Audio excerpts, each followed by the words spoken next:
बड़ी खबर इजराइल और लेबनान के बीच सीज फायर से जुड़ी हुई है। डोनाल्ड ट्रंप ने युद्ध विराम का ऐलान कर दिया है और लेबनान 10 दिन के सीज फायर पर सहमत हो चुका है। यह कहना है अमेरिका के राष्ट्रपति डोनाल्ड ट्रंप का। इजराइल और लेबनान दोनों देशों के नेता अगले 1-2 सप्ताह में व्हाइट हाउस में मुलाकात भी कर सकते हैं, यानी कि वॉशिंगटन डीसी में मुलाकात हो सकती है बेंजामिन नेतन्याहू और उनके साथ लेबनान के राष्ट्रपति की। अब तक 10 युद्ध रुकवाए हैं। ट्रंप ने इस बात का दावा किया, श्रेय लिया। बात करते हैं पड़ोसी मुल्क पाकिस्तान की। पाकिस्तान में बिजली और गैस की भारी किल्लत की वजह से कई शहरों में लोड शेडिंग और कटौती हो रही है। लाहौर सहित पाकिस्तान के कई शहर इन दिनों बिजली और सिलेंडर गैस की किल्लत का सामना कर रहे हैं।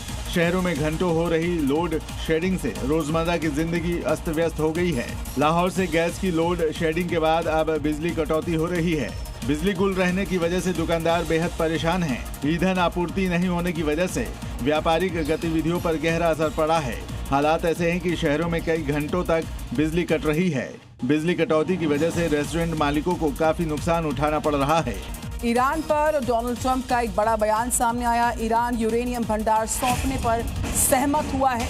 ईरान समझौता करना चाहता है। कहा गया ट्रंप द्वारा समझौता नहीं हुआ तो लड़ाई फिर से शुरू हो जाएगी।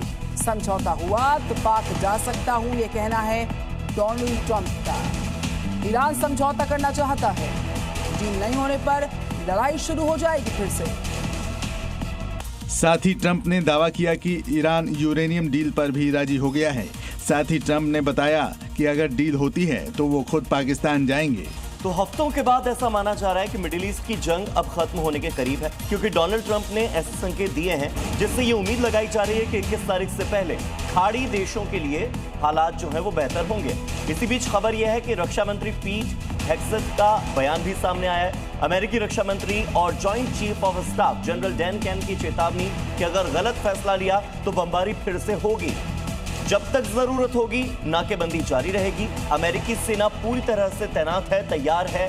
डैन कैन का यही कहना है। किसी भी समय बड़े सैन्य अभियान शुरू करने के लिए अमेरिका पूरी तरह से रेडी है।